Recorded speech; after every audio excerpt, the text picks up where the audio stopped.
మీరు గనక ముందు వీడియోలో చూడకపోతే ముందు ఆ వీడియోలో చూసి ఈ వీడియోకి రండి. ఇకపోతే 3వ అధ్యాయము కర్మయోగము. ఈ లోకంలో 2 విధాలుగా నిష్టలు కలవు.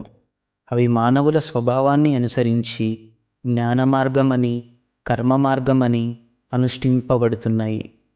జ్ఞాననిష్టలు సాంఖ్యులని, కర్మనిష్ఠులు యోగులని వ్యవహరింపబడతారు.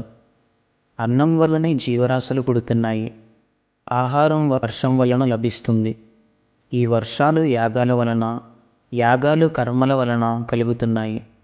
ప్రకృతి వల్ల కలిగే గుణాల చేతనే సర్వకర్మలు జరుగుతూ ఉండగా, మూఢులు మాత్రము అహంకారం వల్ల మేమే ఈ పనులు చేస్తున్నాము అని అనుకుంటారు. తత్ఫలితముగా జన్మ పరంపరలను, దుఃఖమును అనుభవించుచున్నారు. కాబట్టి తాను ఆత్మస్వరూపుడనని, కర్త కాదు అని తలించినచో దుఃఖరహితుడై బ్రహ్మానందం పొందగలడు. తత్వవేత్త ఆత్మనాత్మ వివేకము గలవాడవు చేత నతడు ఆయా గుణములు ఆయా కార్యములందు ప్రవర్తించుచున్నాయని, ఈ ఆత్మయగు తాను ఏమీ చేయటలేదు అని నిశ్చయించుకొని కార్యములందు సంగవర్జితుడై యుండును.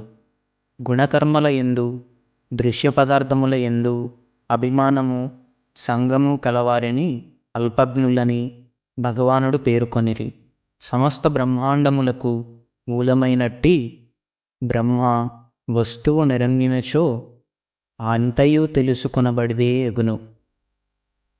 అద్వాత్త చిత్తముతో సమస్త కర్మలను భగవదర్పణము గావించి ఆశ మమకారములను వదిలి స్వకీయ కర్మలను ఆచరించవలెను.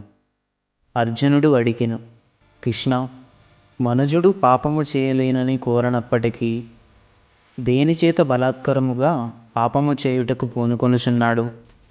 భగవానుడు చెప్పెను, అది కామము యొక్క ప్రేరణచే. కామము ఎంత అనుభవించిననో తృప్తి నొందనిది. మహాపాపజనకమైనది.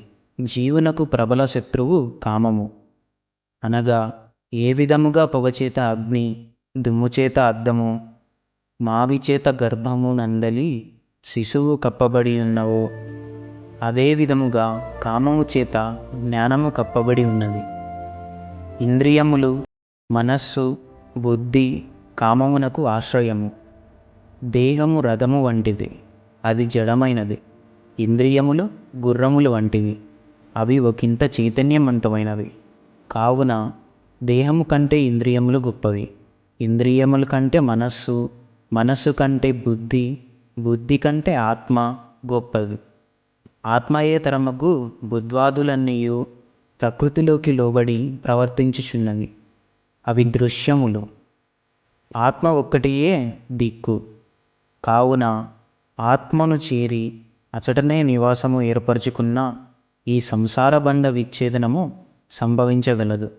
కాబట్టి మోక్షమును కాంక్షించువారు తాము దేహము కాదు అని, అన్నిటికీ సాక్షియగు ఆత్మయని తలంచి దృఢ నిశ్చయము కలిగి ఉన్నచో ఇంద్రియములు అదుపులో నుండును.